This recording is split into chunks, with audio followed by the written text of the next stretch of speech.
Yay, I'm excited. So good morning, ladies, and maybe a few gentlemen here. I'm very excited to be here and introducing the program for today.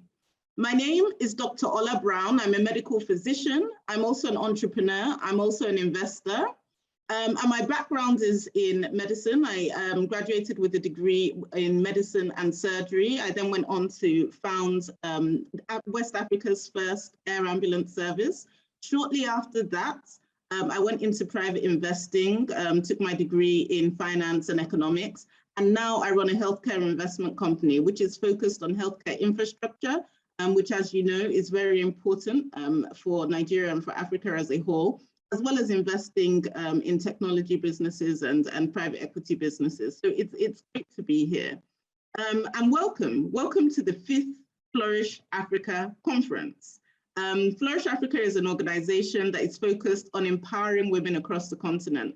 And that's why I'm always excited when I get the invitation to be part of one of these conferences, because African women are unique.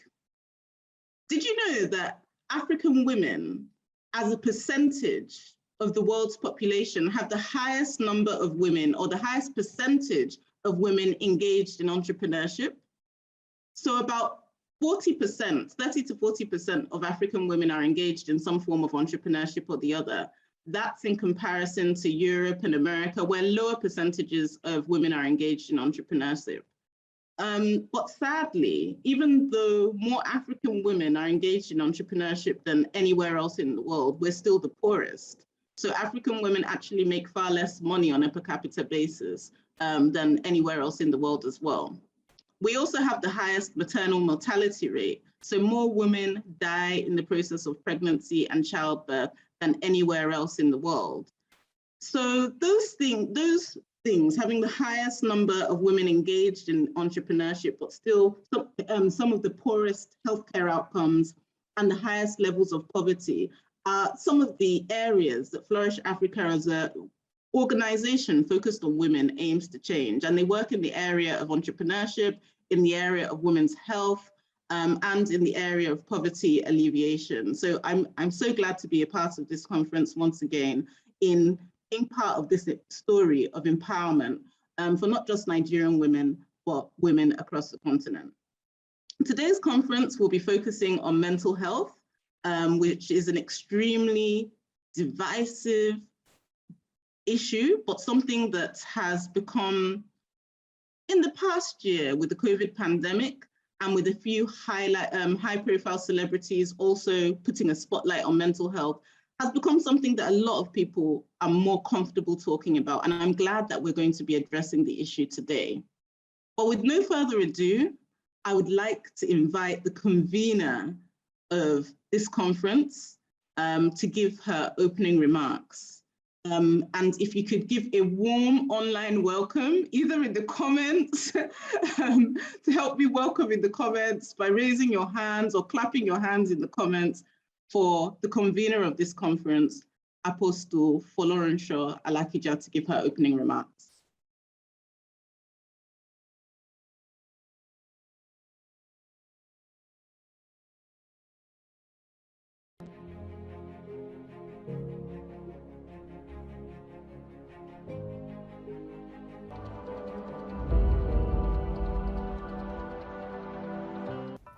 Our keynote speaker, Dr. Gbonjubola Babalola-Abiri.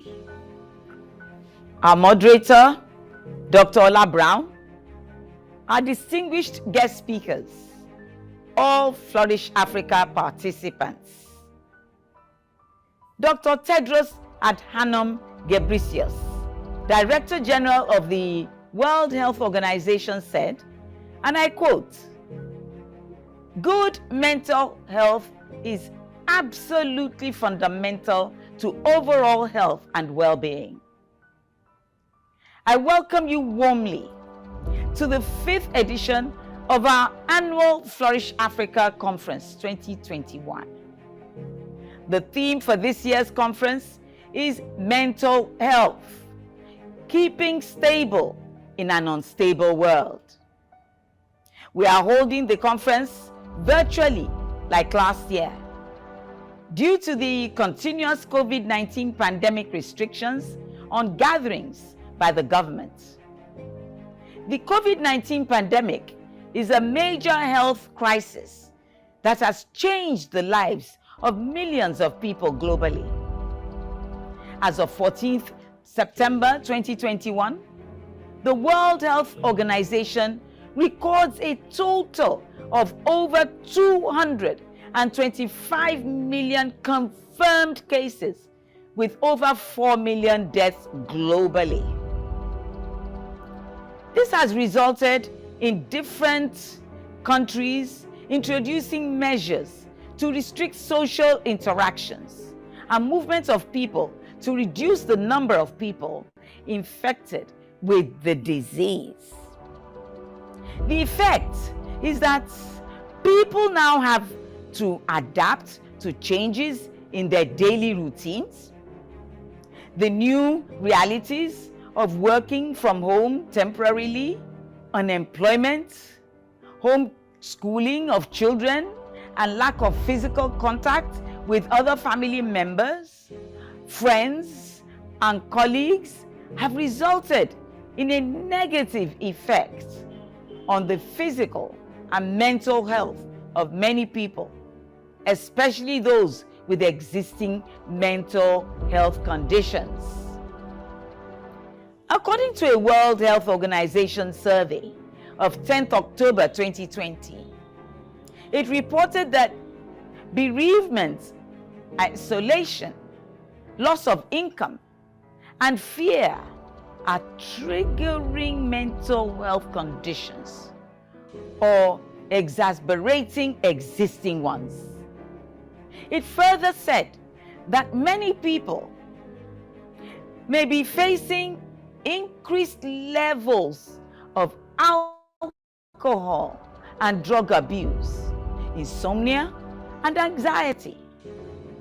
In addition to this, COVID-19 itself can lead to neurological and mental complications such as delirium, agitation, and even stroke. As we return to a new normal lifestyle endangered by the COVID-19 pandemic, there's a need for us to look after our mental health and help others who may need some extra support and care. This is what informed our decision at Flourish Africa to bring together seasoned speakers who will provide us with the information on how to take care of our mental health. They are in the persons of Dr. Ola Brown, our moderator for today's conference. She is the founder of Flying Doctors Healthcare Investment Group and director of Green Tree Investment Company. The Flying Doctors Health Investment Company operates and invests in healthcare and wellness projects in Africa across the value chain.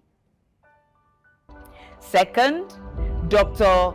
Kafayah Balogun-Ogunsola, popularly known as the Emphatic Doctor, is widely known as a mental health influencer and advocate who pioneered the use of Nigerian languages, Pidgin, Yoruba, Igbo, and Hausa as a mental health advocacy tool.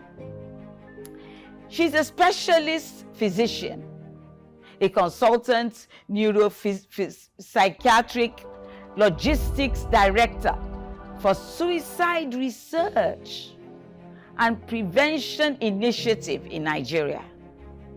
She runs Empathy Space NG. Their focus is raising awareness for and highlighting pertinent issues relating to mental illness. Their goal is to destigmatize emotional illness in Nigeria. The third person, Dr. Gbonjubola Babalola-Abiri, is a consultant psychiatrist, managerial psychologist, and the medical director of Tranquil and Quest Behavioral Health. She co-authored the book titled Mental Health in the Workplace. She's a mental health, sexual, and gender-based violence advocate who is driven by the holistic view to health and is a regular voice on various print and electronic media, where she utilizes various illustrations and indigenous languages to reach her audience. She currently volunteers with the Lagos State COVID-19 Psychosocial Response Team to contribute her quota to fighting against the pandemic. 4. Ms. Hauwa Ojeifo. She's the founder of the She Writes Woman, a woman-led movement giving mental health a voice in Nigeria. A multiple award winner, she became the first Nigerian woman to receive the Queen's Young Leaders Award in 2018 at age 26 in recognition of her work to overcome the stigma around mental health. In 2020, she was awarded the Changemaker Award by the Bill and Melinda Gates Foundation for her work in promoting gender equality. Also in February 2020, Hauwa, in conjunction with the Human Rights Watch, became the first woman to testify before the Nigerian Parliament on the rights of persons with mental health conditions and psychosocial disabilities in the country. A sexual and domestic violence survivor herself, her platform provides support through a helpline, teletherapy, and virtual support to survivors of gender-based violence and those living with mental health conditions are provided with psychosocial support and counseling. Let me share with you a brief history about Flourish Africa. The Flourish Africa project was born out of the desire to create a global community of like-minded individuals that encourages and helps women thrive in all aspects of their lives. We believe that by sharing experiences, ideas, thoughts, and information, we would build a group of formidable women who not only want to make a difference, but want to be the difference in their spheres of influence by doing things differently. Our online platform can be accessed on our website, www.flourishafrica.com. We're currently in the process of commencing training for 2,500 female entrepreneurs, out of which 1 billion naira, approximately $2.4 million, in grants will be given to 500 female business owners over the next 5 years. Once again, I welcome you all to the 2021 Flourish Africa Conference. Please make sure that you listen attentively to this amazing, power-packed conference. We will flourish. God bless you.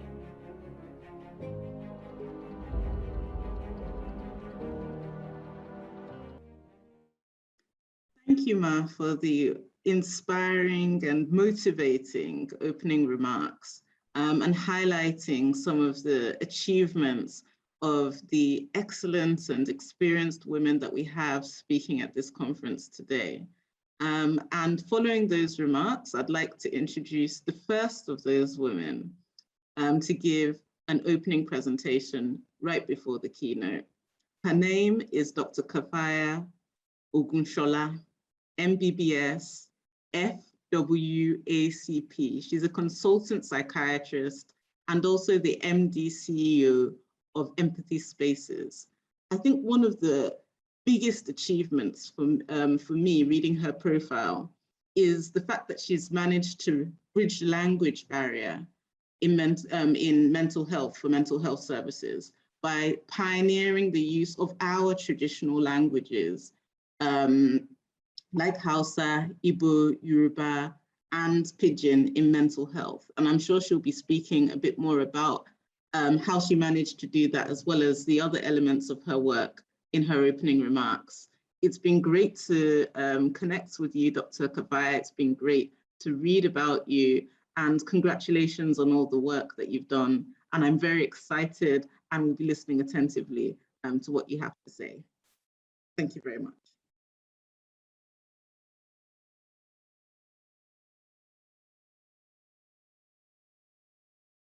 I think you're still on mute, Doctor.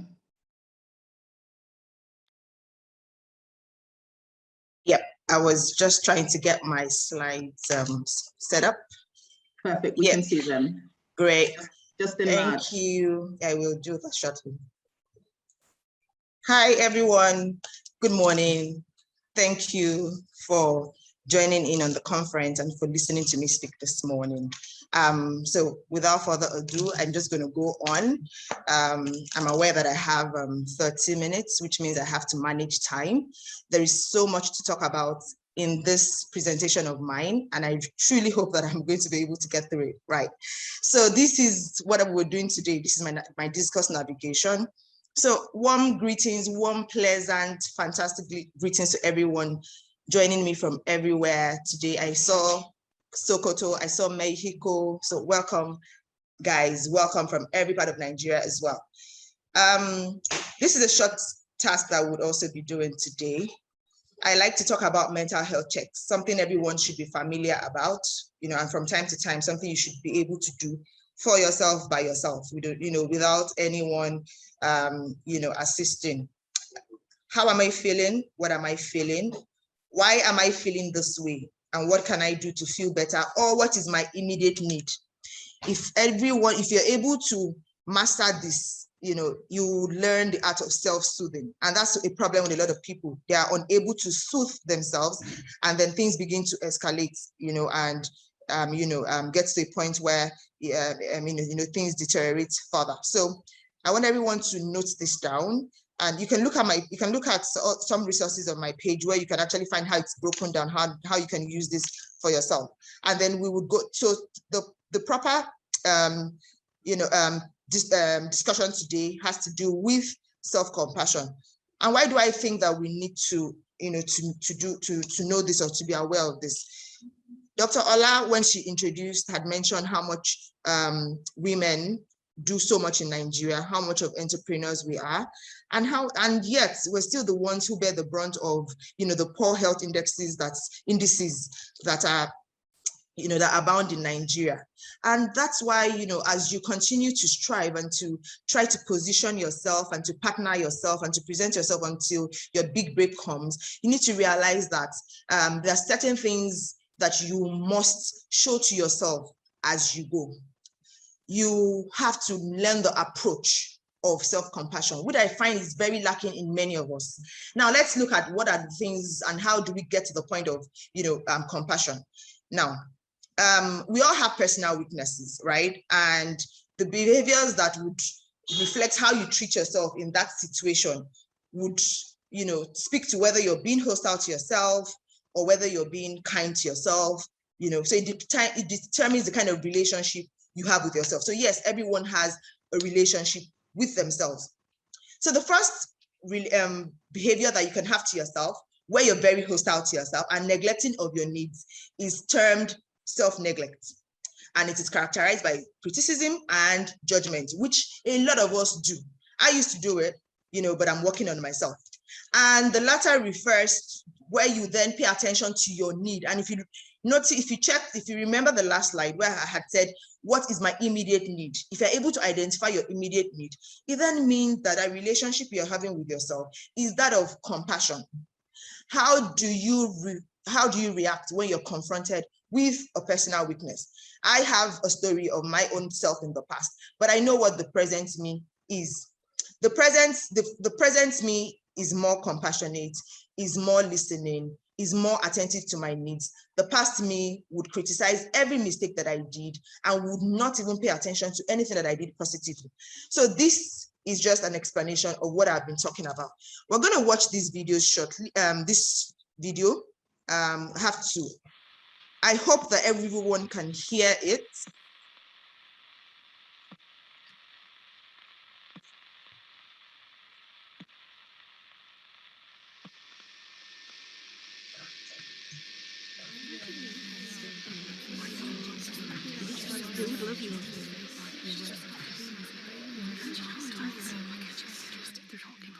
No one even likes you. You're worthless. Stop.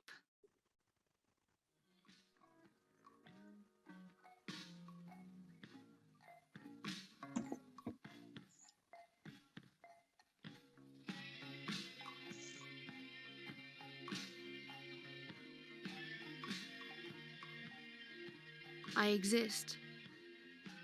I am real. I am enough.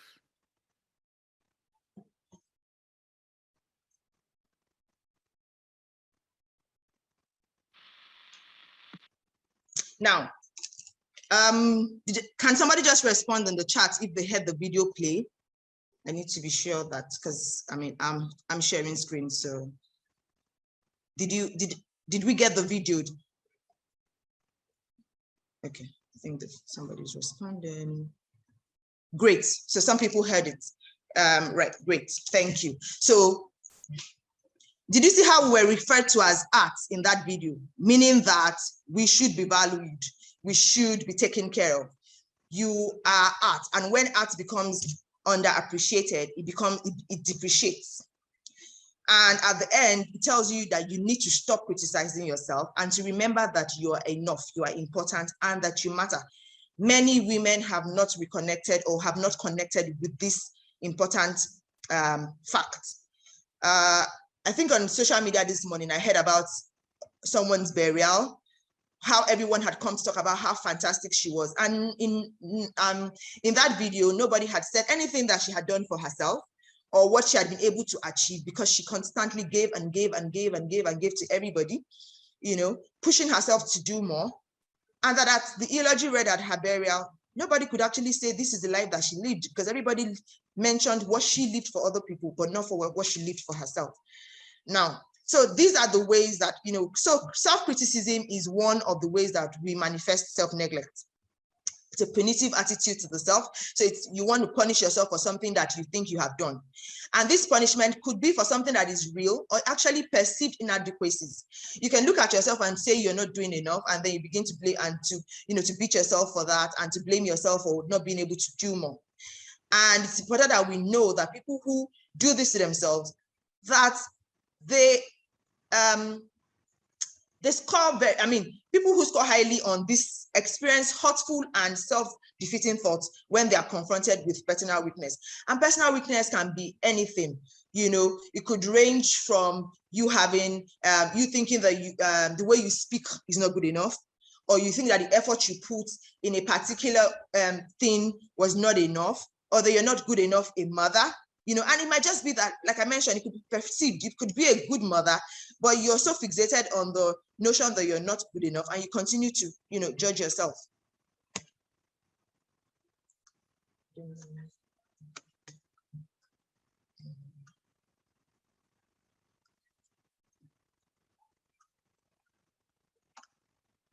Okay, Great. So these are the different ways, right, that self-criticism can affect us. Okay. They blame the self for being weak and not meeting a desired self-image. And yes, a lot of people put themselves on a particular pedestal. The image that you're in or the way you're at is not the one you desire. So you continue to, continue to tweak and to say you're not enough, you need to do more, right? And studies show that these individuals that engage in constant and harsh scrutiny, they have a chronic fear of being disapproved and criticized. So you're not only doing it to yourself, you also think other people are doing it to yourself. And that's the double whammy, right? It means that the world is hitting at you and you're hitting at yourself again. And this state is associated with recovery from difficulty or periods of difficulty, like the pandemic. People need to go, to take a break and realize that the pandemic was tough on a lot of people.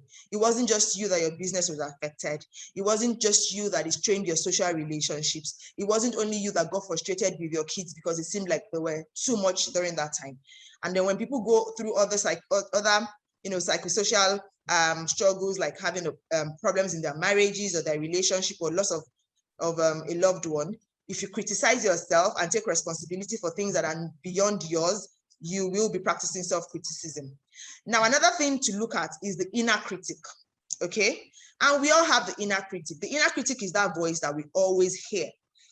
And it is the one that you say it to yourself. It's not like an external voice, So it's the inner voice and represents critical thinking.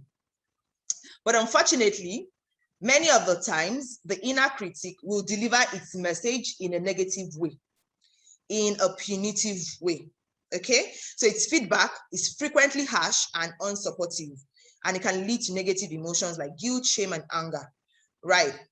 So it can say things like, if you don't work hard enough, you're going to lose your job. If you don't put more time or more hours into your business, you're going to go bankrupt, It will majorly monitor your weaknesses and mistakes. You messed up again. Is it only you? And then it can use words like, can command and say things like, you should stop acting the fool. And then it judges you, you're weak, you're not enough. Okay? So these are things that we need to be aware of. A lot of people don't know that other people have inner critics. They have only been able to tame it. It's not for lack of not having it, but they have been able to tame it. I always say to my clients or to people who I speak to, the inner critic is good, but when it talks to you, sit down, do not internalize the negative aspect of the message that is delivered. How would you feel if someone were criticizing your every move? Okay, so let's watch this saying video. Things like, you're so stupid. You're weird. You're not like other people. You're ugly. Look at your big nose. You probably wouldn't stand for it. You definitely wouldn't let anyone talk to a friend like that. So why do you tolerate this level of cruelty when you are criticizing yourself?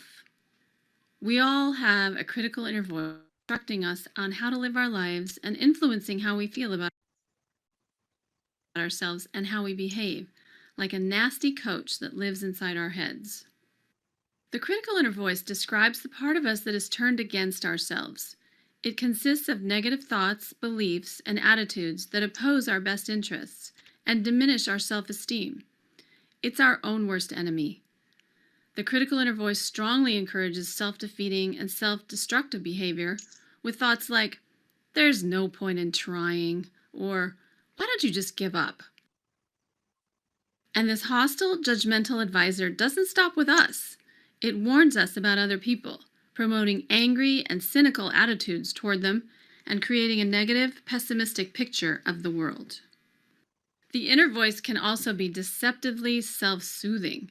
It may sound sweet and supportive while encouraging us to act in ways that are self-destructive. For instance, the voice may say, have another glass of wine. You've had a rough day. You deserve it. But after you've had that second glass of wine, the voice may change its tune and punish you for the very behavior it just encouraged, firing off comments like, what are you, an alcoholic? Don't you have any self-control? The critical inner voice exists to varying degrees in every person. Although most of us are conscious of some aspects of this inner critic, Many of our negative thoughts exist on an unconscious level. Too often, we just accept these vicious tirades as the truth. So where does the critical inner voice come from?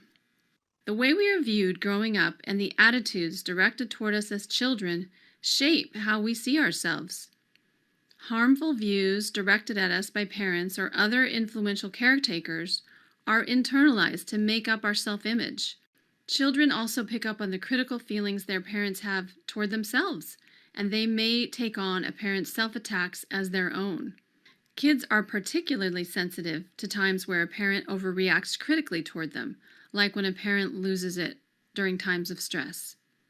It's not just our parents' attitudes toward us that gives substance to the critical inner voice. Other influential adults, such as significant family members or teachers, can impact the way we see ourselves.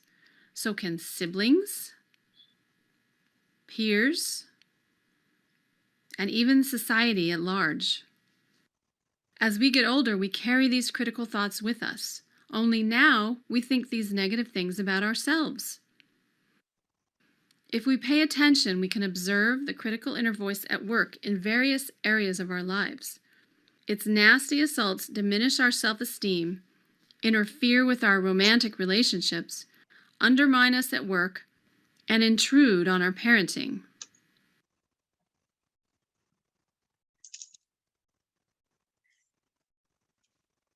Great. So that video explains what I've been trying to say. So I'm just going to run on it because I need to talk more about self-compassion. So what are the different things that how the inner critic can think?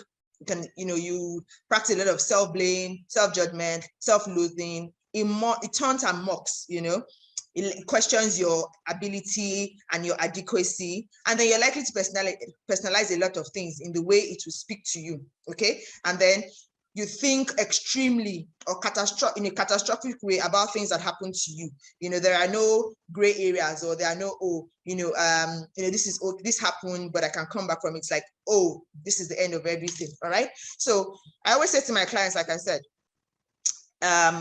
when you have the inner critic that is very loud, listen to the message, but try and reframe what it's trying to tell you. What are the lessons in what your inner critic voice, or what the critic is telling you? So it could say things like, it can call you names: fool, weak, unattractive. I had a client once who said to me that, they would refer to themselves as stupid, and then she further went on to say that, if sometimes it feels like she should crawl out of her skin and adorn another skin. Those are some of the ways that when you criticize yourself harshly and judge yourself harshly, those are the kind of thoughts that you'll be having with yourself. It can compare you to other people. It's called upward comparison. It won't compare you to your peers, that you're on the same level. You started out at the same time, and you probably can break even at the same time. It probably will be comparing you with people like Apostle Folorunso Alakija, someone that has put in the work for how many years. You're not even you're not the same age. That's what the inner critic also does. So upward comparison, not peer comparison, or even or people below you or behind you. And then you can set very high standards, or impossible standards of perfection, like telling you that by the end of this year, you should have about 50 million in your account in the pandemic world. Those are the kind of things that the inner critic does. And we need to be aware. So ladies, women, gents, you need to be aware that that's the inner critic, and you need to manage it, right? It pays it pays little or no attention to your accomplishments. All the things that you have done right, the inner critic does not see it. It will belittle that. It will magnify all your failures and your weaknesses. It will never remind you of the things that you have been able to do, despite being a mother of maybe 4 or 5 kids, running a side business, tending to the needs of 1,001 people. So you must be alert. Now, so once all of that is going on, definitely know that you're practicing self-neglect, okay? And it is, although it is directed at correcting a weakness that like I mentioned, which might even be perceived, it might not even be real, it doesn't pay attention to self-care. which is what every woman should know going forward. Self-care is important. Self-care is not expensive. Self-care can just be compassion for yourself whilst you're going through a difficult time. So let's look at what are the things that comprises self-care, right? And self-compassion. It means treating yourself with care and concern when considering personal inadequacies, right? And mistakes and failures and painful life situations. And it has all these interacting components: kindness to yourself, a sense of humanity, a sense of I am not alone versus a sense of why me? You know, why is this happening to just me? And then mindfulness over identification. I'm going to try and explain this in other slides. Now, evidence shows that if you're able to do all of this, you know, soothe yourself, provide self-compassion for yourself, that it promotes mental well-being, physical well-being, social well-being, and resilience. All right. So what do I mean by self-kindness and compassion? It's the tendency to be caring and understanding with yourself as opposed to be critical. So rather than attacking yourself and berating yourself for personal shortcomings, you choose warmth and unconditional acceptance, right? Now, this is where it gets tricky, because my clients will then say, oh, you always talk about self-compassion, self-kindness. How am I knowing that I'm not being too light on myself? So this is not complacency. So I'm not speaking to the people who sit in their houses every day and expect, you know, money to turn up in their account. I'm talking about people who leave the house and really put in the work, the hours, you know, they're consistent, they show up, you know, they do everything they need to do, and at the end of the day, they still fall short. So this is not an excuse for self-responsibility or the things you need to do. Because whilst you're being kind to yourself, like I mentioned, when the critical voice is loud in your head, look at the behaviors that the critical voice is actually attacking, and then rephrase it in a better way for yourself, and you know, and then so that you can begin to manage or change or work towards changing these unproductive behaviors that is actually making that thing to happen, right? And when life circumstances are stressful, instead of trying to fix the problem, sometimes it's okay to step back and say that, what do I need now? Like after this seminar, I could feel like I'm tired, you know, or maybe something didn't go well with the webinar. Rather than jump onto the next thing, I can say to myself, what do you think that you need? And the need might just be maybe a few hours of just sitting down, and trying to praise myself for what has happened. So for whatever thing you find yourself, instead of trying to fix the problem immediately, try and say, what is the immediate need? The need might just be, you know, a nap. It can be like a very difficult day, you're having headache. What will make that headache go away? Maybe just a nap, all right? Now, what do I mean by sense of common humanity? It involves recognizing that you and I, that we're imperfect and we all go through periods of difficulties. People just know how to mask their own differently, or people might just have better support and are able to handle theirs, you know, quickly, not that they don't go through their own problems. So on the time, I thought I had 30, but I'm hearing I have 5 more minutes. So I'm going to have to breeze through to the things that I think are important. Right, okay, so I think I'm actually, so yes, so the ability to cultivate this sense of common humanity, you know, like, oh, I'm not alone in this. For example, what is going on right now in the Nigerian situation? It's generalized to all of us, but some people are, you know, over-identifying with it. They're taking it on as if it's their own personal problem. It's all of us problem. And whilst we're trying to deal with it and to manage it, we all need to, you know, just take it easy on ourselves and not personalize it. You know, your business is not going the way you want it to go because of the, you know, the economic climate. It's not because you're not doing well or good enough. Now, the other thing we need to do is mindfulness, which is ability to be aware of your experiences in a way that neither denies the problem. So you're not saying you don't have that problem, but you're also not exaggerating it like, oh, this is the end of it, like I can't come back from this. You know, this, and if you examine yourself very well, you would know really that this is some things that we all do. You know, like I mentioned, anyone who is trying to be honest will tell you that, you know, they're also working on it. And the best of us, even though we've been in the field of mental health before. It's not like we learned all these things. These are things that we've had to learn on the job for us to be able to help our clients and, you know, also learn from our clients. So these are some of the thoughts that arise from a self-compassionate attitude. I'm trying my best. I'm human just like other people. I never signed a contract to be perfect. That's very important. A lot of people think that they have to deliver on a level or they have to show perfection. Perfection, I don't know if it's something that is attainable. You know, we can strive for it. I don't think it's attainable. Next time, I'm learning from this. Next time, I'll do differently. Okay, and those are the things that would connote that. Okay, so this is a flow chart that talks about you know, self-compassion. But what I'm going to say is some of these things are materials that you can also find online, and so that you can, you know, read further about it. Now, self-care means tuning into and towards one's suffering, tuning into, like trying to get in touch with what is going on with you, monitoring your feelings, and carefully considering what is needed at the next moment.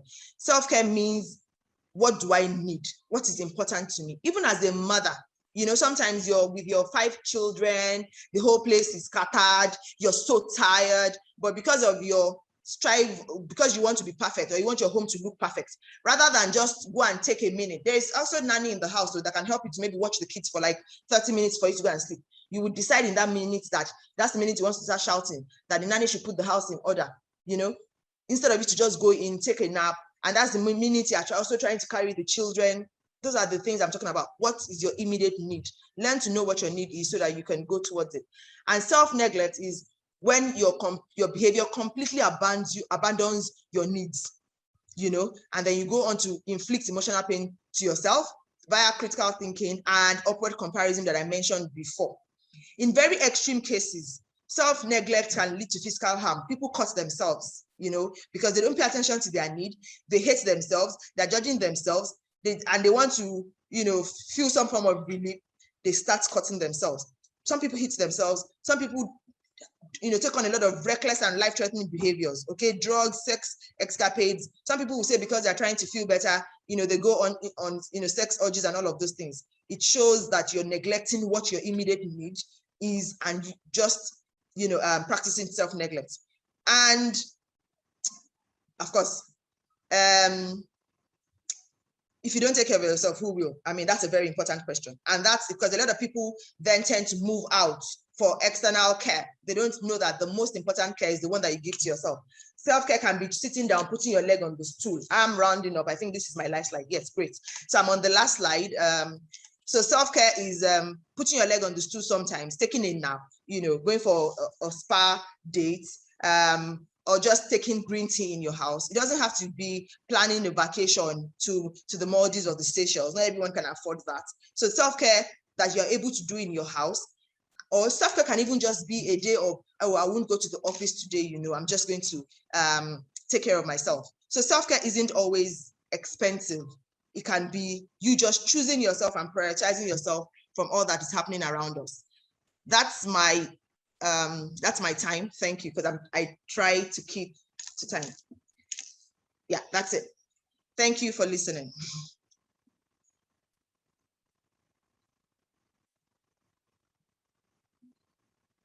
Wow, Dr. Ogunsola, thank you so much.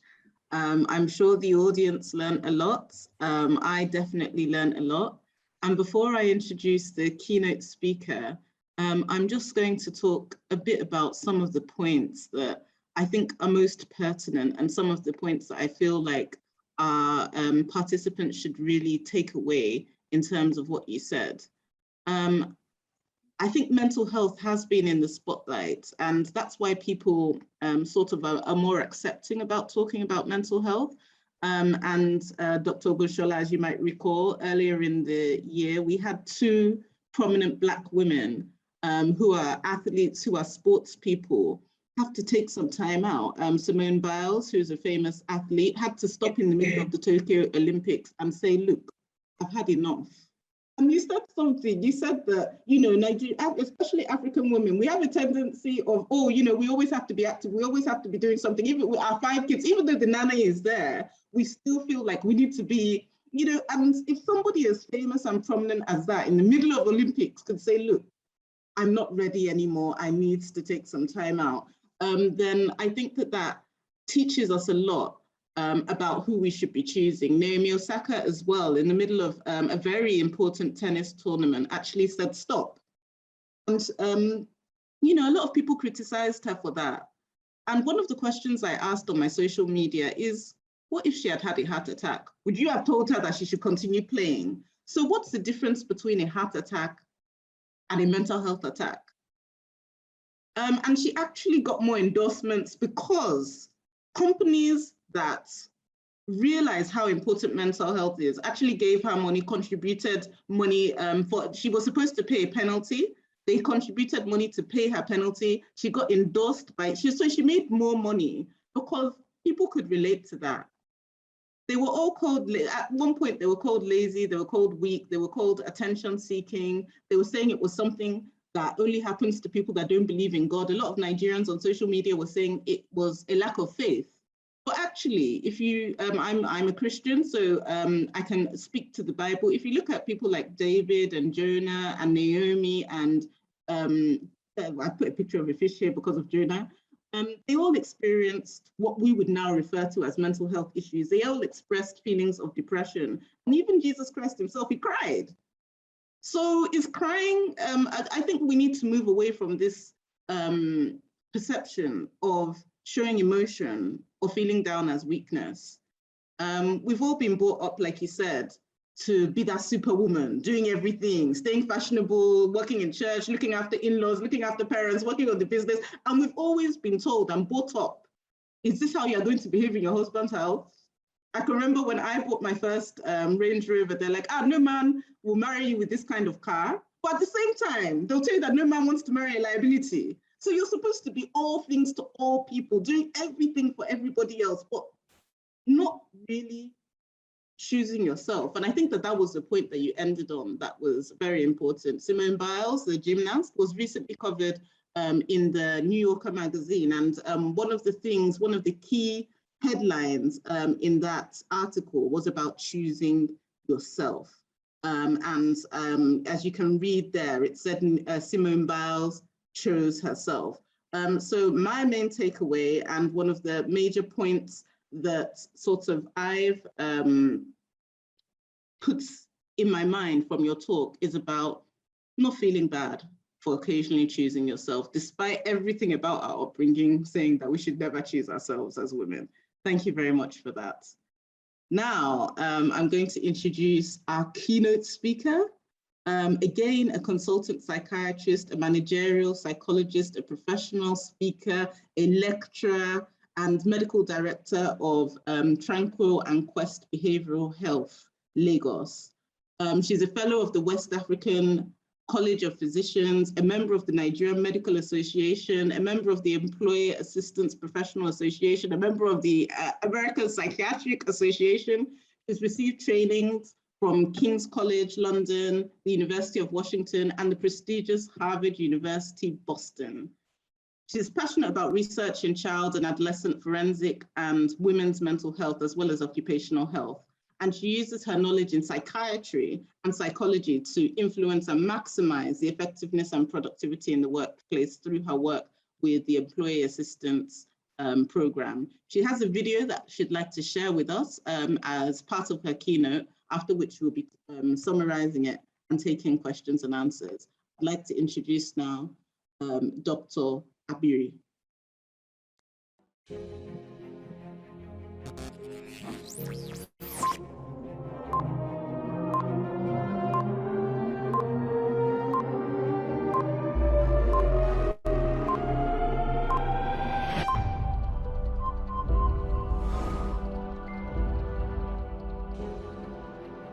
I'd like to start today's speech by welcoming everyone to a beautiful and indeed glorious morning.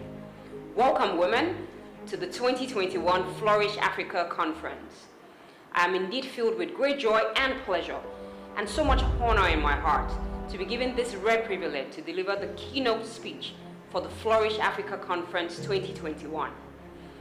I do not take this privilege for granted at all, and will as such at this point in time use this opportunity to congratulate and thank Apostle Folorunso Alakija the founder of Flourish Africa, and the entire team who have worked tirelessly and assiduously in ensuring that this conference is indeed a success. To my other speakers, moderators, and panelists, I say well done. And of course, I thank all of you women, yes, you, for making this event come to fruition. We have waited for you and are indeed glad that you are here. The theme for this year's conference, mental health, keeping stable in an unstable world, is indeed apt and timely. I must of course add that it is extremely commendable that the team at Flourish Africa decided to shine the spotlight on such a sensitive and topical issue, which is given less than the attention that it truly and honestly deserves. I am indeed, of course, excited to be speaking about mental health, an issue that has over the years been given a backseat, shrouded in secrecy, spoken about in hushed tones, regarded with stigma, discrimination, with misconceptions continually fueled by ignorance. These factors, coupled with religious and cultural undertones in a society like ours, have allowed most people to continue to pretend like ostrich with head in sand about an issue that affects and of course concerns us all. The past 18 months thereabout of our lives have indeed been impacted by the traumatic life event of the COVID-19 pandemic. Traumatic because it was sudden, unexpected, overwhelming us, our resources, and indeed our abilities to cope with the resultant effects. Our lives and our world, as we previously once knew them, have indeed undergone massive changes. Still, we pressed on. Interestingly, the COVID-19 pandemic and mental health have characteristics common to them both, as they both have been described as the unseen, silent enemy. They are both no respecter of persons, regardless of age, gender, socioeconomic status, race, and religion. They have also both been described as levelers. The impact of mental health on all of us is far-reaching. Mental health describes an individual's ability to successfully perform the functions of the mind, which include cognition, thought, beliefs, perception, emotion, and other aspects of behavior. Being mentally healthy ensures that every individual is able to cope with the normal stresses of life, have thriving relationships, contribute his or her own quota to the environment that they live in, and of course remain productive. We all have mental health. What we all do not, however, have is mental illness. Mental illness, on the other hand, describes abnormalities in functioning of the mind, with the burden of mental illnesses described by WHO as being enormous. The WHO has, of course, said, the World Health Organization, that is, that 1 in 4 persons at some point in their lives will come down with a mental health disorder. Mental illnesses add to disease morbidity, mortality, increased suffering, disability, cause an important loss of freedom, and may sometimes result in death.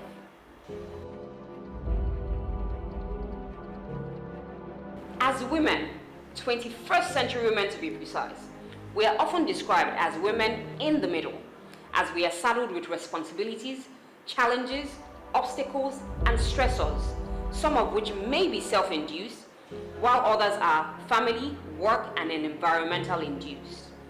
As women, unique and beautiful as we are more at risk of mental health disorders compared with men because of our biological makeup, our genes, our hormones, the traumatic and adverse life events that we are exposed to, as well as the roles and expectations that society has thrust upon us. Women have indeed been at risk for various mental disorders such as anxiety disorders, depressive disorders, personality disorders, body image issues, self-image, self-esteem issues, eating disorders, sexual disorders, sleep disorders, substance use disorders, pregnancy-related issues, postpartum related issues, and of course issues of childbearing and rearing.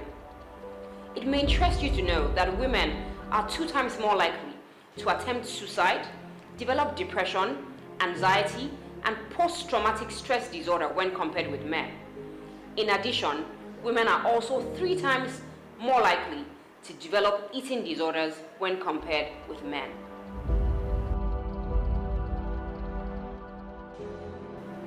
Society often describes women as frail, weaker vessels, unable at times to shoulder too much responsibility. We have been observed and described by society as caring for everyone but ourselves, leaving ourselves behind and our self-care at the detriment of our own health, with some women sometimes glorying in their own suffering and the distress that they go through. As women, we work hard.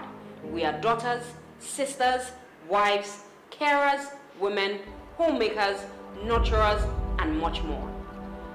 The 21st century world has been described as a VUCA world, a volatile, uncertain, complex and ambiguous, risk-filled world, with women experiencing challenges and obstacles in their personal lives, family lives, careers, and indeed in their societies.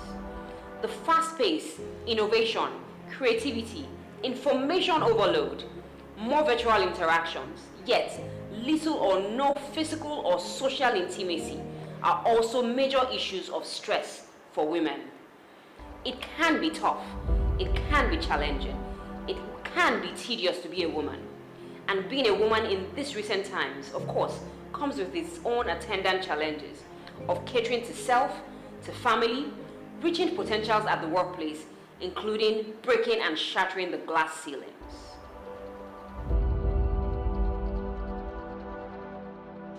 The current challenges of insecurity, financial challenges, dominantly patriarchal societies, religious biases, cultural norms have continued to plague women from Nigeria to Somalia to even very recently Afghanistan. Wanda K. Jones states that women's mental health is critical to their overall health and to the health of the nation. A healthy woman is definitely a panacea, and as such, in a chaotic, challenging, and often volatile world, as women, we need to make our mental health a priority. Let's start by learning what I would call the 4 L's.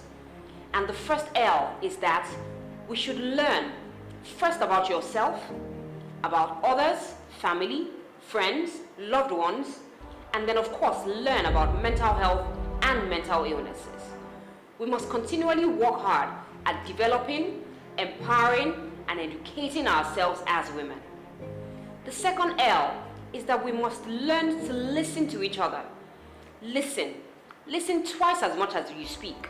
Listen in a kind, compassionate, and non-judgmental manner. Listen to other people to hear what it is that they're saying whenever they go through a rough patch. The third L that I would encourage you to do is to look out. Look out for yourself and look out for each other. Recognize warning signs which are often overlooked because we don't know what these warning signs are. And these warning signs may be changes in our behavior, in our sleeping patterns, eating patterns, sexual patterns, or how it is that we even relate and respond to individuals. We should learn to link people with sources of support where they can get help. Support which may be financial, may be spiritual. Women, of course, need support, and it may, of course, be health support as well. As women, to remain stable in an unstable world and to ensure that we remain in mental health, we need to do the following. We must remember that other women like us have broken record, shattered glass ceilings, made history, and that we and them are one and the same. We should tend to ourselves first, putting on our mask first before helping others.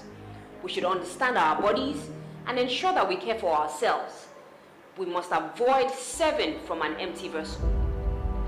We must identify people, places, and processes that are detrimental to our health, both physical and mental health.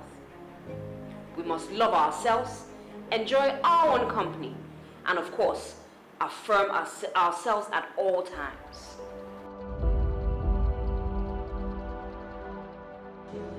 We must indeed be our own biggest cheerleaders as we understand our thoughts, the impact on our feelings, and of course on our behavior. We must learn to create time for ourselves, create time for rest and sleep, resist isolation, and be intentional, deliberate, and conscious with our relationships. We must manage our physical, mental, emotional, and spiritual energies well. We should learn to forgive ourselves when things go wrong, and we should avoid abuse, not even from ourselves. We must find support groups that tend to us and that can nourish us as well. We must practice gratitude, learning to see the best in every situation and being thankful for our experiences. We must reach out, seek help, and get help, especially as concerns our mental health. We must continually remind ourselves that healthy women are a panacea. They are problem solvers, especially when in the best frame of mind, when mentally healthy. When a woman is well, her home is well, her work is well, and indeed, the nation is well. We must remember that, as always, mental health is wealth, and that there is indeed no health and no justice without mental health.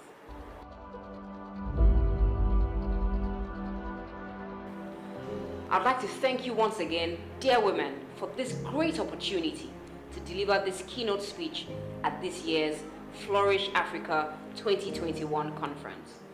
It is my hope and desire that above all things, you may prosper and be in health, even as your soul prospers.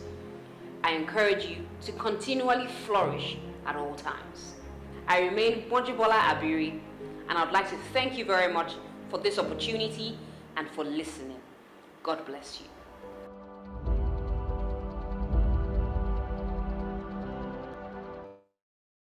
Thank you so much, Dr. Abiri. Again, a fascinating presentation where you introduced some areas that we hadn't quite spoken about before. So the importance of resisting isolation, the importance of support groups, the role of abuse, and the fact that we can even be abusive to ourselves, and the importance of rest and sleep. Thank you for a great presentation, and I'm looking forward to you joining us at the Q&A session. The final presentation will be given by somebody that I've always admired.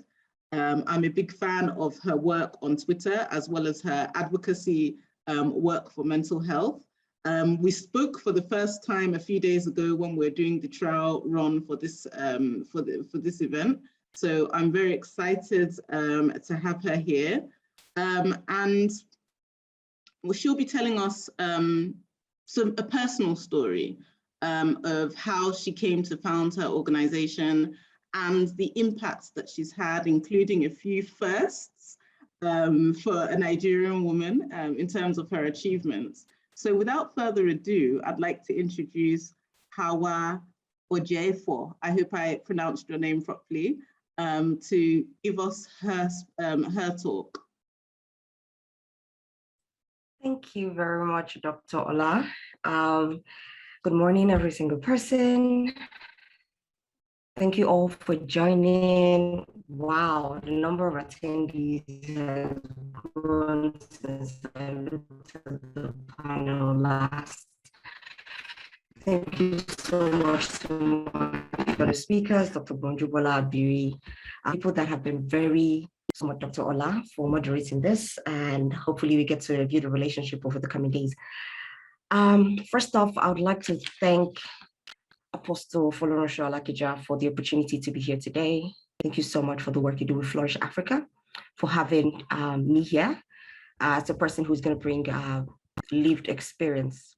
And I particularly thank you because a lot of times when mental health conversations are had in this country, in Nigeria, a lot of times what happens is that we tend to forget the voices of people who actually have lived experience. And so I find it really, I'm pretty grateful for the opportunity to really share from that perspective here today. I must commend all the attendees of this amazing conference. Flourish Africa, thank you so much for the work you've been doing. I enjoyed every aspect of Dr. Bonju's keynote and Dr. Kafayah's presentation.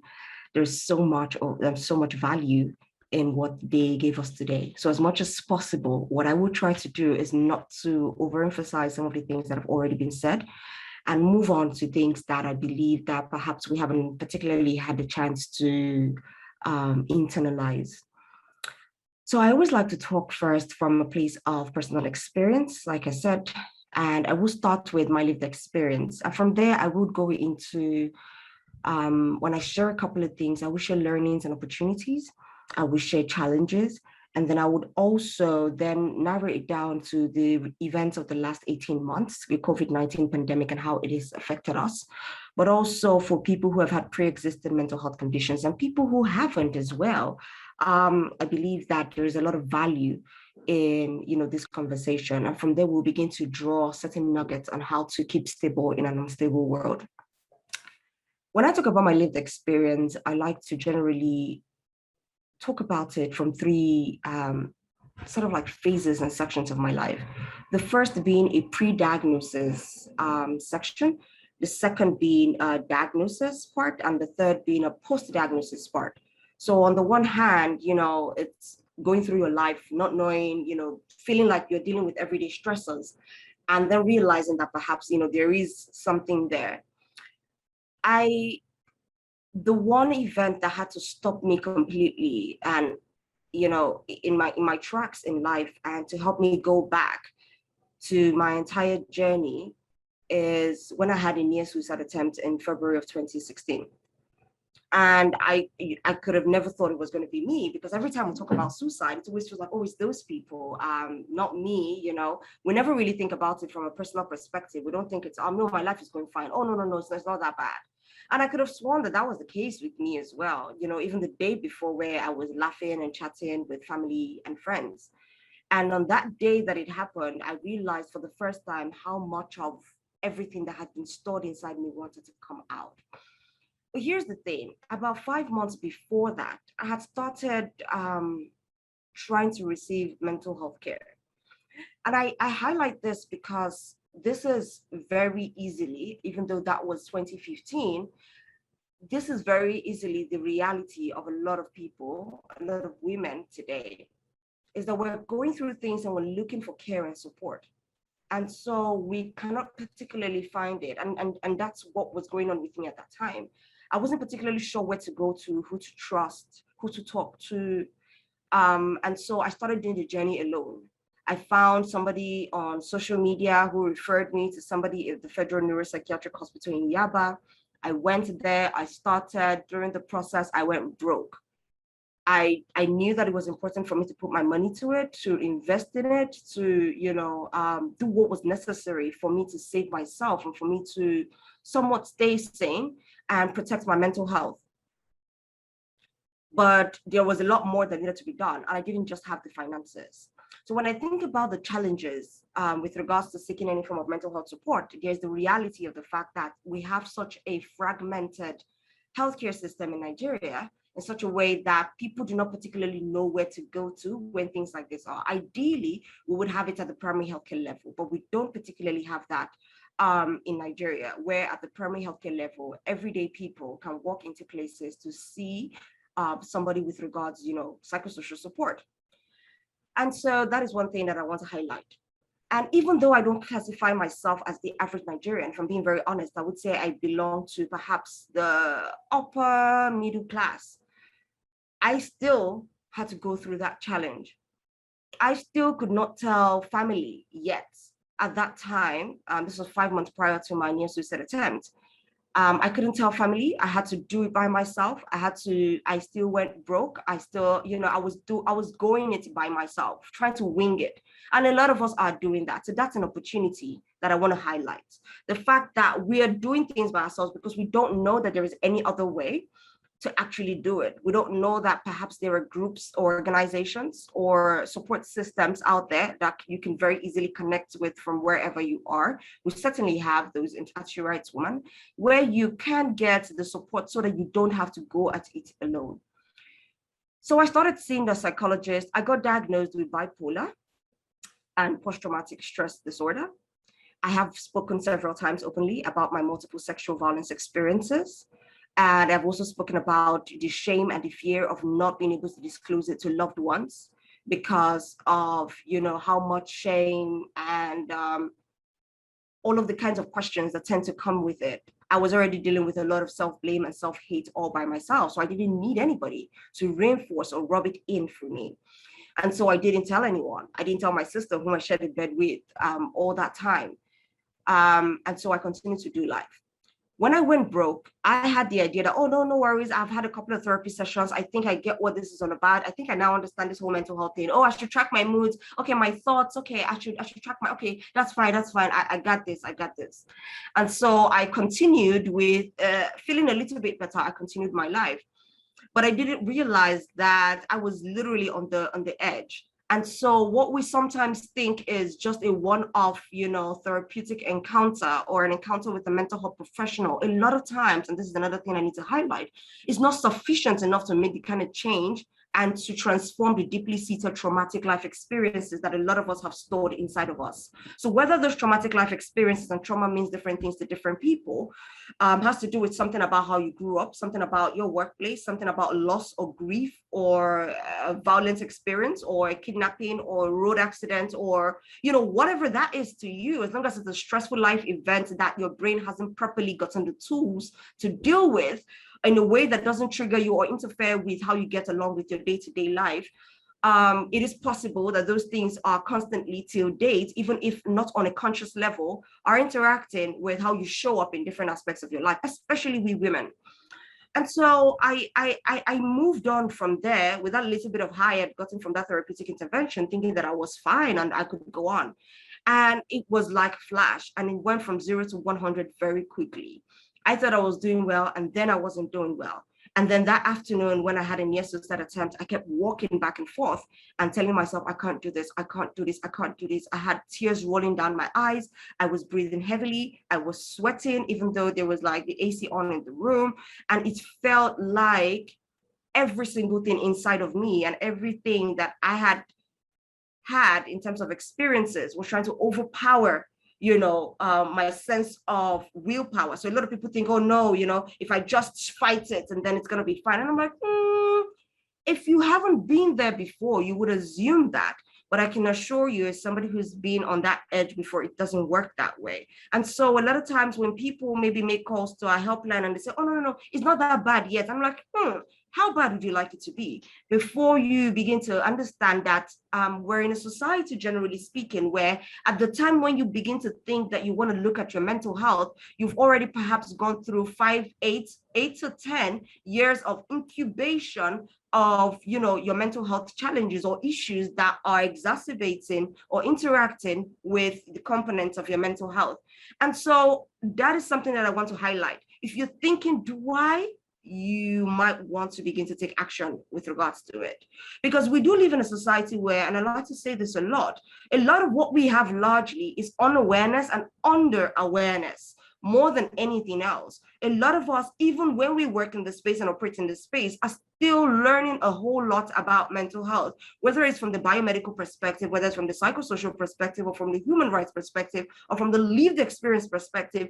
There are different facets of how mental health interacts on an individual level. Even if two individuals have the same mental health conditions, they can present so differently. And then we're learning also on different levels why things like the human rights perspective or psychosocial model are now, areas where parts of the world are beginning to shift to, because there are things there and there are models there and frameworks there that could potentially help how we begin to create mental health systems that allow people to show up fully when interacting with mental health care and resources. That was pre-diagnosis.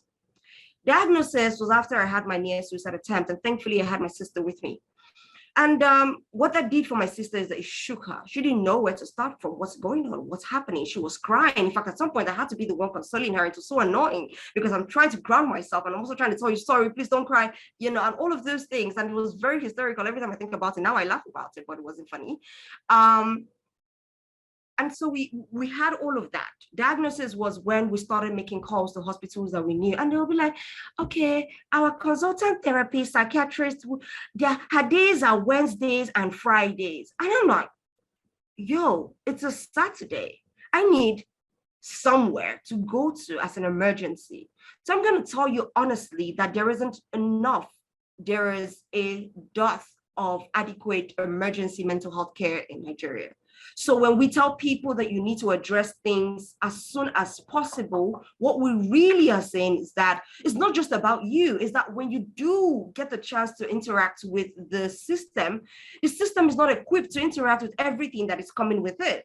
And so it is very, very important that, you take that sense of care with yourself as well. I ended up having to just go to a cousin's house who had served in the US military and who had dealt with anxiety and things like that. And so, she managed to sort of like envelope me with love. But diagnosis also meant that I had to come clean with my family and friends. I needed some level of support. I needed to begin to tell people what was happening to me, and partly because my behavior and emotions at that time was interfering, or at least interacting with how I showed up to these spaces. And so it meant, who do I tell and who do I not tell? And that is such an important part about when it comes to anything that has to do with mental health conversations. Do you want to go straight and tell social media? Are you ready for the backlash that's going to come? Are you going to tell, are your parents actually trusted people? You have to discern that for yourselves, for your own self, because it's super important that, if I say, oh, my parents were and your parents aren't, it can become a vicious cycle.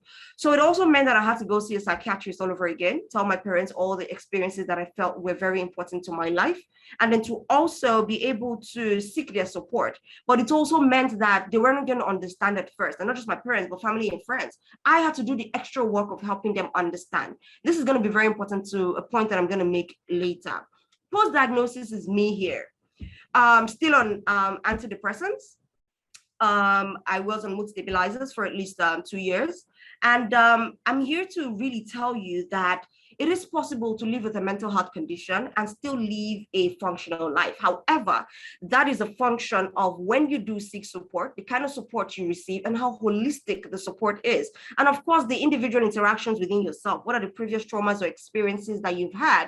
And how can you begin to sort those out? Throughout the entire journey of during diagnosis and post-diagnosis, I have highlighted some challenges, some learning, some opportunities as well. But I want to tell you a little bit of what I use those experiences to do and how I'm contributing to helping you and, millions of Nigerians and, even people in the diaspora to continue to maintain stability, especially now in an unstable world. Last year was a bit of a leveling ground of some sort for a lot of people. For many people who had never experienced mental health issues, or had never actually questioned themselves with regards to their mental health, started doing that. We saw many studies that talked about, people presenting with depression last year more than ever. At our own organization, She Writes Woman, we saw our helpline calls spike by 75%, with a lot of people calling with regards to depression, relationship-related issues, and issues with regards to work. And so COVID-19 did that for us. But one thing that we have done over the last 5 years at She Writes Woman is that we've been able to create a movement that serves people who actually who have had lived experience. Now, whether that lived experience has a label on it or you didn't get a label, but you know that you tend to deal with maybe severe anxiety or things like that, it is a movement for you. And over the last 5 years, we have been able to do a lot. We have a 24/7 toll-free helpline, which you can call when you want to speak confidentially about your issues. You tend to talk to a trained counselor. We have teletherapy as well. And, we have a virtual community, which hopefully we're using technology to leverage and, scale for more Nigerians to receive what we would like to call somewhat of a primary mental health care sort of like platform. But with COVID came a lot of symptoms. For a lot of people, they found more time on their hands, but they found that they were less productive. They realized that there were issues within the relationships, or there are relational issues within the family system, or whether that is you and your partner, or you and your children and the entire family staying in one place. For a lot of people, they realized for the first time, and you can begin to think about it for yourself, that the activities that took them out of the house were actually activities that kept them grounded. They were coping mechanisms to certain kinds of things. And so what they saw over time was that I do have certain kinds of issues that I need to deal with. And so a lot of people started to look inward, started to question, why am I acting like this? Why am I sleeping so much? Why am I not sleeping enough? Why am I eating so much? Why am I not eating enough? Why am I having bouts of anger and just irritated? Why am I having crying spells and lashing out at people? And so some of the things that I just want to give you as somebody who has an existing mental health condition, but also works very well with a large number of people, whether it's in schools, organizations, individuals, and even government parastatals, is that a lot of what affects your mental health is not just about what we think mental health is. Because when I try to water mental health down, I tell people it's really your thoughts, it's your feelings, and it's your behavior. It's how your thoughts and feelings influence your behavior. And ultimately, your behavior determines how you show up to different aspects of your life. And so when we think about it from that perspective, you begin to realize that there are certain thoughts that are not working for you. There are certain emotions that are not working for you. And to a large extent, a lot of us do not have the tools and the capacity to be able to self-interrogate and have the self-awareness to begin to handle that ourselves. A lot of our predisposition to mental health issues is not just about just mental health. A lot of times it's about sleep.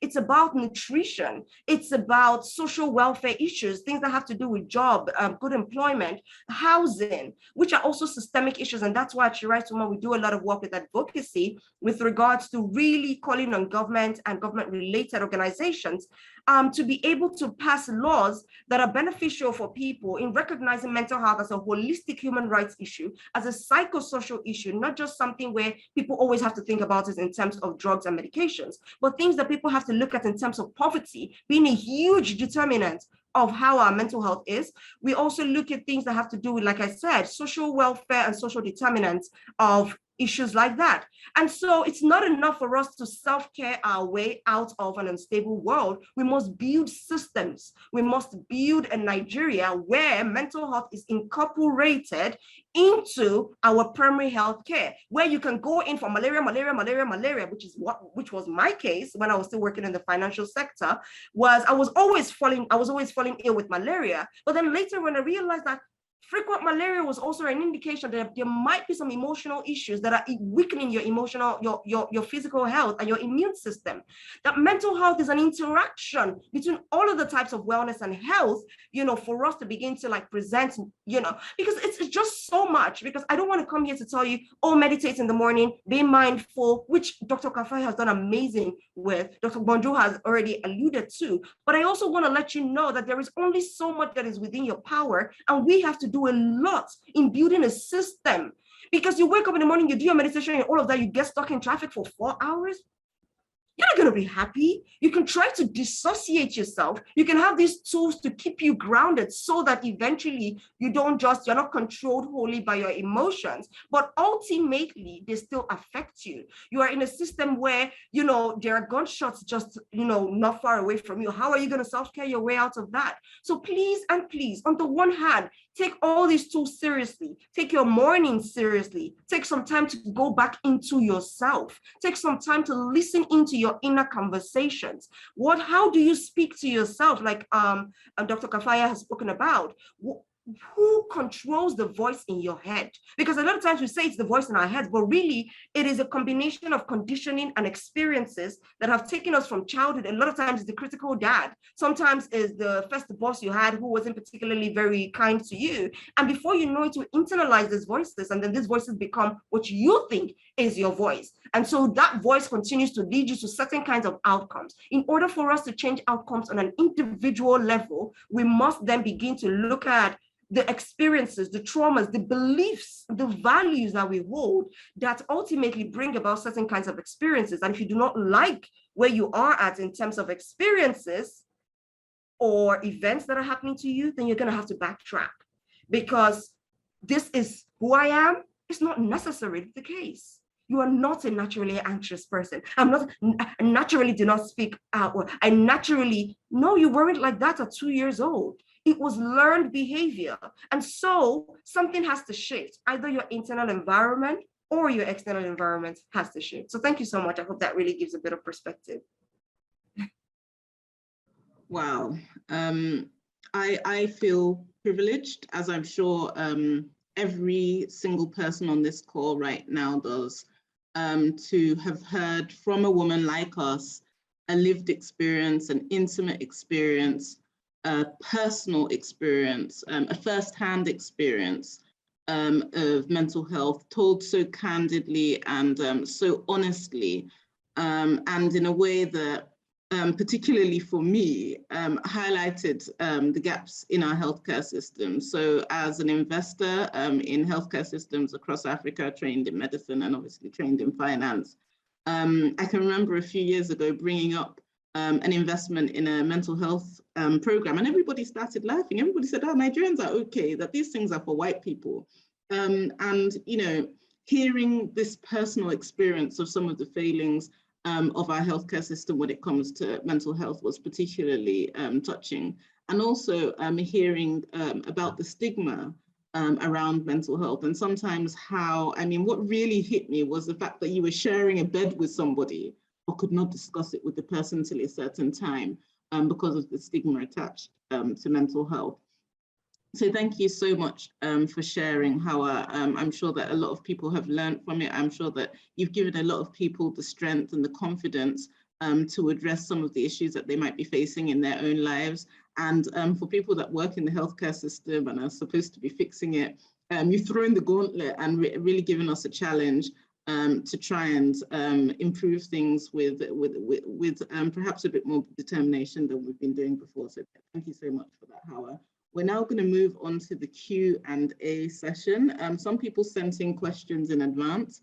Some people sent in questions in the chat box, and I'd welcome the audience to continue putting comments in the chat box. We have a very short time for Q&A. So if all the panelists and all the speakers could put their cameras on, I'll ask a question. If we could give a response in 30 seconds to a minute so we can get through as many questions as possible. I'm not going to direct them to particular speakers. There's only 3, so whoever feels the most qualified to answer can just chip in an answer to a question so we can get through as many as possible. Because of the personal nature of some of these questions, I won't be saying who the question is from, but I'm sure the people will know themselves when I read out their questions. So the first question comes from a lady who asks, how do you manage a husband who continually tells you you're stupid and good for nothing, when this is a man that you've been doing everything for? Do you keep quiet, or do you accept that you're stupid, or do you answer back? Thank you. It's looking like it's just Hauwa and I that is here, right? Yes. Dr. Gbonju isn't in. Yes. Okay. So I'll take that. And incidentally, that's part of the things that Hauwa was talking about. When you're in the same space as the person who is the predisposition and possibly the precipitator, because they would then trigger as well. They would predispose you, and then they would then trigger, this bouts of, the episodes of either anxiety or trauma or, depression. It is, when it comes to issues like this, the first thing to say is, have you checked yourself? Have you done everything that you need to do for this man? Have you dressed yourself well? Are you sure? But then she has said, I've done everything possible. For this person, I'm going to say the first thing is you have to, number one, take care of yourself, not in the sense of taking care of the other person, but for yourself. Where are you at the moment in terms of your own mental health care? That needs to be, ascertained. What are the things you need to do? Do you need to, seek any form of help? And the moment you're on the right track and you know that you're at the point where you can make, enabling decisions, one of the things you can explore is having, marital counseling with this person. One thing that is also important is assertiveness, ability to, to stand your ground and not allow, the other person might not come in for, coming from for an assessment. I might not even say this is what is wrong with the other person, but you would find that a lot of women are in marriages with people who have certain personality disorders and traits that does not even allow them to be able to reason with this person, why they have concerns about the way you respond to them or you talk to them. So it's like they don't have empathy for what you're talking about. They can't connect to what you're talking about. We always talk about marital counseling or marital therapy. That's another thing to explore. So first things first, you must be sure that even yourself, you haven't, become a person who is now living with symptoms of anxiety or depression or even possibly suicidal because of all that you have gone through. If you find that you're not there yet, it means that you should, as long as you know that you have done everything right for this person and you continue to be at this point where they constantly abuse you, because that's what it is. It is emotional abuse when they continue to do all sorts of things. It's a form of abuse. A lot of women don't know it. And it might mean that it's this other person who needs to go and seek help for themselves and not you, because society is going to continue to tell you to seek help for yourself. So Absolutely. That is that. And then marital counseling, if you think that you still want to continue. I always say that separation does not necessarily mean that it's the end. It's not an extreme form of reaction, and it's not catastrophic all the time. It might be the point where two people need to separate and go and reevaluate. Do we still want to do this? Is this person still important to me?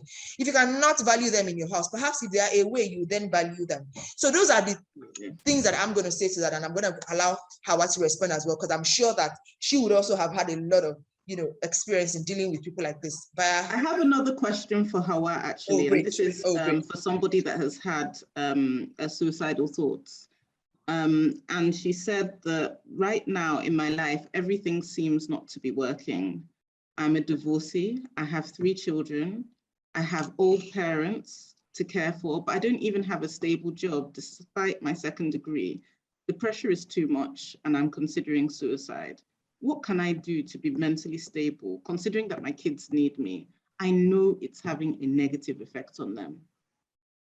Wow, that's a lot. I mean, first off, thank you so much for bringing that here, just being vulnerable and expressing that. I cannot say, even though I have had suicidal ideations, the truth is that a lot of things that have to do with mental health are very individual in their experiences from person to person. So thank you so much. I can't imagine what you're going through.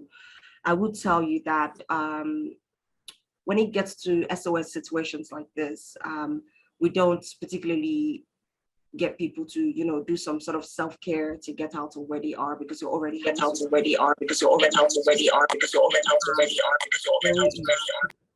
you, I would just drop in a toll-free helpline here so that you can call and get emergency support that you need. And then you can also go into teletherapy that we also offer. It's free, so that you can also begin to talk through hands-on on the kinds of things that you can do to begin to put your life back to where you hopefully desire it to be. But I wouldn't speak too much with regards to any form of self-help. We don't do self-help at the point of suicidal thoughts. Okay, the next question is, what do you do when you're stuck in an environment that constantly poses a threat to your mental health, or you can't leave? I think Dr. Abiri, if you're there, that would be a really interesting question to tackle. The person hasn't gone into details about what situations they're stuck in, but they're stuck in an environment that constantly poses a threat, but they can't leave. All right, thank you very much. I don't know if you can hear me.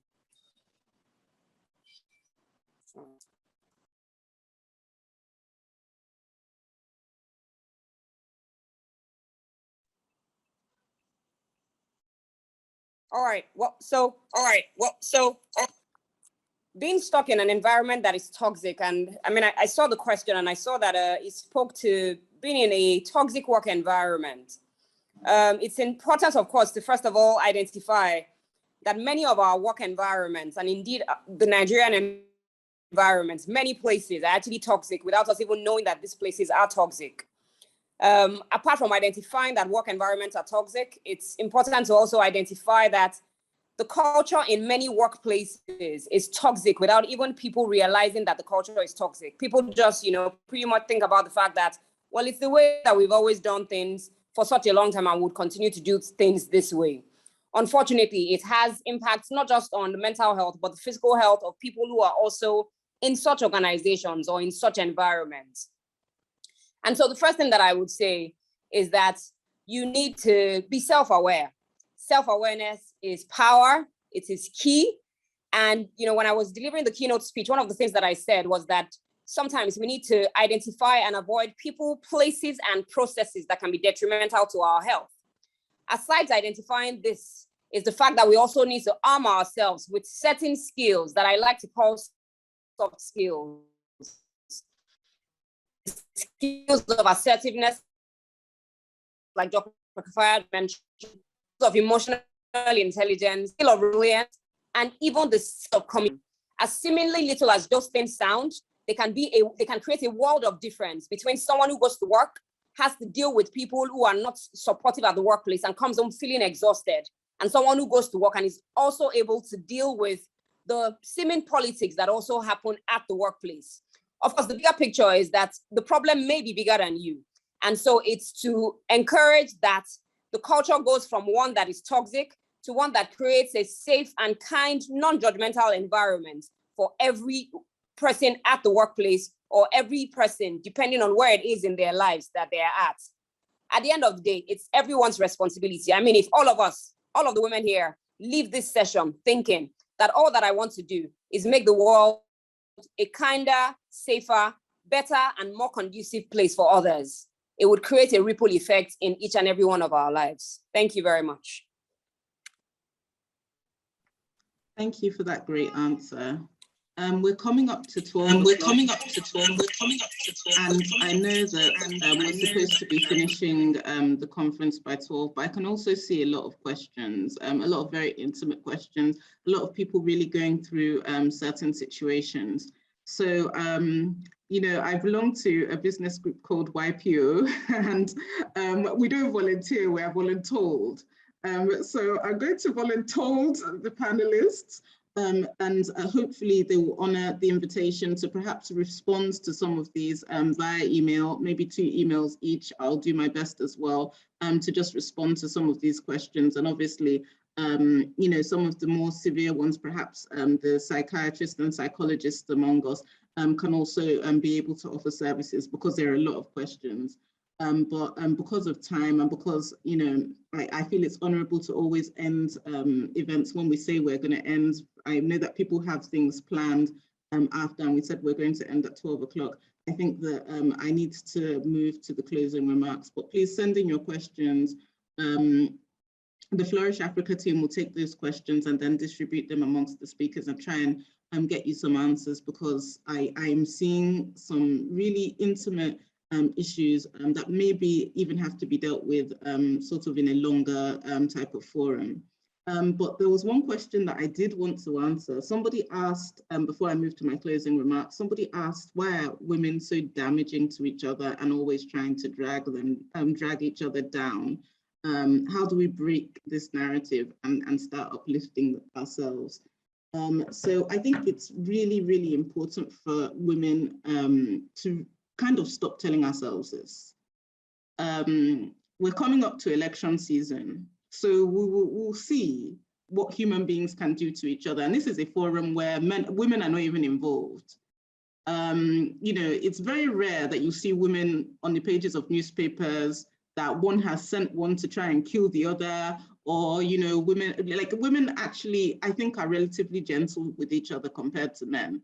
I think that when we read, even pick up the average Nigerian newspaper, one is saying one is stupid, one is saying that one defrauded the other, one is saying that one, you know, I think that, you know, people can be quite cantankerous, men can be quite cantankerous in their discourse.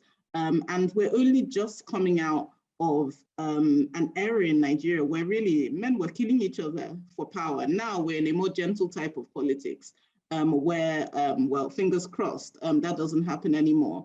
But I can remember a time when it was much, I mean, if you were around in the military, I didn't live here during the military era, but I read about it. I mean, the level of violence and the level of, you know, they called it do or die politics in that time, was sort of enabled by men and inflicted by men. Every war has been caused by men. Every sort of, the rate of homicide amongst men is very different from women. So I think that we should try and tell ourselves that we've done a relatively good job. We can do better. We're still on that path. We can support each other more. But I think it's important to pat ourselves on the back and say, you know, we have been quite a supportive community. women's groups, particularly for me, Flourish Africa, for example, WIMBIs, which I also joined, I'm a member of, Women in Medicine, Professional Women's Association of Nigeria, P1, Women in Finance, have been extraordinarily supportive communities. And I think that sometimes when we accuse women of not supporting us, I think sometimes we don't really realize that sometimes that they can't. A woman might look like she's influential because she's married an influential man, but that doesn't mean that she's influential. So I think sometimes we should be a little less harsh on our women. I think women do a terrific job of supporting each other. And I think that as we get wealthier, and we get to sit on those board of directors, we get to those political positions, we get to those ministerial positions, and we get there in a firm way, not the type that they can just remove you tomorrow, but we get there in a way that we also have the standing to be able to do things for other women. I think that that will improve. So I think sometimes we can be harsh to other women, but I think, you know, especially in this community in Flourish, women have always been very supportive. Mr. Alakija, Tony Sani, who I reconnected with through this forum, the ladies that I'm connecting with now, the ladies in the audience. In fact, somebody has just connected with me from this audience via social media again, and we're already having a conversation. I think, you know, we tell ourselves things that aren't necessarily true. So moving on to our closing remarks, I think I'm just going to summarize what I've learned from the speakers, Dr. Kafayah, Hauwa, and Dr. Abiri. We learned that 1 in 4 people will suffer a mental illness. That's 25% of the population. In Nigeria, that's 50 million people. So it's not something strange or weird. It's more people in Nigeria will suffer a mental illness than have a bank account. More people in Nigeria will suffer a mental illness than have a car. More people in Nigeria will suffer a mental illness than fly on an aeroplane domestically. I think that's, you know, a pretty significant number. So it's not strange or weird or something that we should stigmatize. It's actually incredibly common. The second point that was made is it's not something that happens because you're not religious enough or because you're not prayerful enough. And I think a lot of, even sometimes, unfortunately, maybe some of our religious institutions, and I'm glad that you see that, it's Apostle Folorunso Alakija that has convened this conference.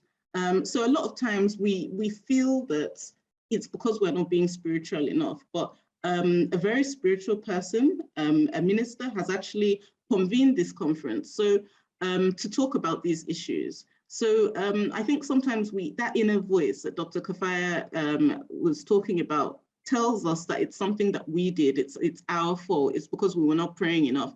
And that's not necessarily true either. We looked at figures from the Bible, like Jonah, like Job, like Naomi, that also had periods where they were quite sad. We also looked at some of the other myths about mental health, like it means that you're weak, or it means that you're lazy. And I think Dr. Abiri also spoke about those voices as well, telling you negative things. And how we have to take charge of those voices in our head. We spoke about the effect of the economy on mental illness and the fact that where there are high rates of unemployment, then people suffer more mental health issues, where, you know, the compulsory confinement and isolation that COVID-19 brought about meant that there were more cases of mental health disorders. And I think both Dr. Abiri and Hauwa mentioned that. And I'll finish with the quote from Time magazine on Naomi Osaka. I think we've all learned today that it's okay not to be okay. And despite all the cultural expectations thrust upon us by society, in the words of Dr. Kafayah, it's also sometimes okay to choose ourselves. Thank you so much to Apostle Folorunso Alakija. Thank you so much to our busy career women speakers for giving us your time today. Thank you to the Flourish Africa team, who back end have been doing all the work, set up the Zoom, all the technical things. And thank you to the wonderful audience for being here and being so vulnerable and being so honest with your questions and sharing with us and making this a truly fulfilling engagement. Thank you very much and God bless you.